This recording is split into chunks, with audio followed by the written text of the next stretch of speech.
माँ आज खाने में क्या बनवा रही हो भाभी से? अरे बेटा, जो तू बोलेगी वही बनेगा। बता क्या खाएगी? रहने दो माँ, आप बोलते हो इस वजह से मेरे घर में कितनी चलती हो। शादी की दूसरी बार मैं घर पर आई और कल देखो क्या बनाया था, लौकी, जबकि आपको अच्छे से पता है मुझे नहीं पसंद। बेटा, कल तेरी मौसी आई थी और तुझे तो पता है उसे लौकी की सब्जी बहुत पसंद है। बस इसीलिए सौरा ने बना दी थी। पर तेरे लिए भी तो बनाया था उसने मटर पनीर अलग से। रहने दो, देखा था मैंने कैसे मटर पनीर बनाए थे। सिर्फ और सिर्फ मटर था उसमें, पनीर तो कहीं था ही नहीं। अच्छा अच्छा, कल की बात छोड़, आज बता क्या खाएगी। जो खाएगी ना वही बनेगा, बोल। रहने दो, भाभी फिर नखरे दिखाएंगी। वैसे मेरा मन छोले भटूरे खाने का है। उसकी हिम्मत नहीं जो मेरी बात टाल सके। स्वरा, बेटा स्वरा। हाँ जी मम्मी। स्वरा, आज रात के खाने में ना बेटा छोले भटूरे बना लेना।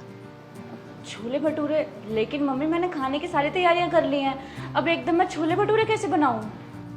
देखा मम्मी, मैंने कहा था नखरे दिखाएंगी। जैसे ही मैंने बोला मेरा मन छोले भटूरे खाने का, देखो कैसे बोल रही है। स्वरा, मैंने कहा ना कि आज रात के खाने में छोले भटूरे बनेंगे, मतलब छोले भटूरे ही बनेंगे। पर मम्मी वो परवर कुछ नहीं, मैं देख रही हूँ आजकल तुम मेरी बात बहुत टालने लगी हो। ठीक है। खुश? आप बहुत अच्छी हो। स्वरा, क्या हुआ? तुम रो क्यों रही हो? कुछ नहीं, आँख में कुछ चला गया। अच्छा, आंख में कुछ चला गया था, अब मुझसे छिपाओगी? सच सच बताओ, क्या हुआ है? रो क्यों रही हो? सागर, मम्मी जी बहुत अच्छी हैं, लेकिन घर पे जैसे दीदी आती है पता नहीं उन्हें क्या हो जाता है। देखो मैंने डिनर की सारी प्रिपरेशन कर ली है और अब मम्मी मुझे बुलाकर बोल रही है छोले भटूरे बनाओ। तुम ही बताओ छोले भटूरे मैं कैसे बनाऊं? छोलों को गलाना पड़ता है, उसके बाद उबालना पड़ता है, कितना टाइम लगेगा। अब मैं कैसे एकदम छोले भटूरे बना दूं? अरे अरे बाबा, शांत हो जाओ, डोंट वरी। इतना प्रेशर क्यों ले रही हो? कोई बात नहीं, मैं मम्मी से अपने आप बात कर लूँ। आप चुप हो जाओ, रोने की बिल्कुल जरूरत नहीं। चलो अब एक प्यारी सी स्माइल दो। ये हुई ना बात। That's like my wife. मैं करता हूँ मम्मी से बात, तुम खाना बना लो।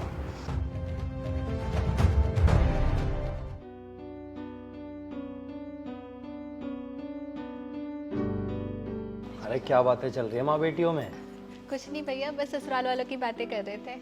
अच्छा, तो मुझे बता दो, कैसे तुम्हारे ससुराल वाले? सब अच्छे हैं, बस एक नक्चड़ी को छोड़कर। नक्चड़ी? नक्चड़ी कौन? वही भैया, मेरी ननद। क्या ही बताओ, इतना परेशान कर रखा है उसने। जब भी घर आती ना, डिमांड पे डिमांड, कभी ये बना दो कभी वो बना दो। सच में तंग कर दिया है। तो जीजू कुछ नहीं कहते? कोई कुछ नहीं बोलता भैया, बस बोलते हैं कि अभी तो आई है, कुछ दिन में चली जाएगी, कर लो मैनेज। पर कितना मैनेज करूं, आप ही बताओ। पूजा, तुम मुझे एक बात बताओ, ये सारी लड़कियां अपने मायके आकर ऐसे ही बदल जाती है क्या? कि यहाँ पर आके हुक्म चलाना, अपना काम करवाना। जब तुम्हारी ससुराल में नहीं चलती तो तुम मायके में आकर अपनी चलाती हो, क्या सही है क्या? भैया आप बोलना क्या चाहते हो? लगता है किसी ने आपके कान भर दिए हैं। भाभी नहीं भरे होंगे, है ना? माँ, आपने छोले भटूरे क्या बनाने के लिए बोल दिए? देखो ये कैसी बातें कर रहे हैं। मुझे लगा आज भैया मेरा हालचाल पूछने आए, लेकिन नहीं, वो तो भाभी की तरफदारी करने आए हैं। देखो पूजा, मैं किसी की तरफदारी नहीं कर रहा, जो सही है उसके लिए बोल रहा हूँ, और ना मैं किसी की साइड ले रहा हूँ। और रही बात छोले भटूरे की, तो तुम्हें पता है 1 मिनट में छोले भटूरे नहीं बनते, तुमने फिर भी बोला। इतनी तो तुम्हारे में भी सेंस होनी चाहिए ना। भैया आपकी बातों से लग रहा है आपको सिर्फ भाभी की परवाह है, मेरी नहीं। और माँ, मैंने आपको पहले ही कहा था ना, शादी के बाद आऊंगे तो किसी को कोई फर्क नहीं पड़ेगा मेरी पसंद और नापसंद से। अरे माँ, कम से कम आप तो चुप मत बैठो। अरे अपनी बेटी को समझाओ क्या गलत है क्या सही। कुछ भी बोले जा रही है। अरे अगर इसको छोले भटूरे खाने थे तो मुझे बता देती, मैं ऑर्डर कर देता, मना थोड़ी ना किया है। और पूछो, तुम्हें एक बात बता दूं, रिश्तों में बिना बात के दूरी आ जाए ना, उससे पहले इंसान को खुद ही समझ लेना चाहिए। बाकी माँ, आप बड़े हो, जैसा आप सोचो।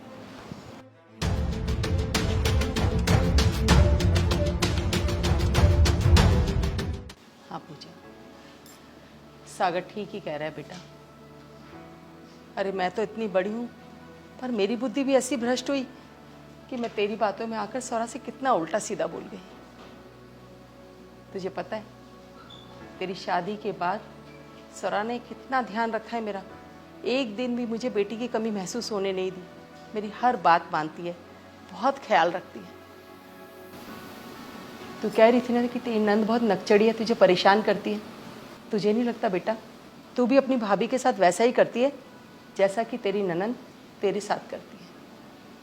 मानती हूँ कि बेटियों का हक होता है, लेकिन बेटा अगर तू चाहती है कि तेरे ससुराल में भी तेरी नंद तुझे उतनी ही प्यार और रिस्पेक्ट दे, तो तुझे भी सरा को वही प्यार और रिस्पेक्ट देना पड़ेगा। जाकर अपनी भाभी से माफ़ी मांग, मैं भी उसे सॉरी बोल दूँगी। माँ आप सही कह रही हो, अभी भाभी से जाके मैं माफ़ी मांगती हूँ।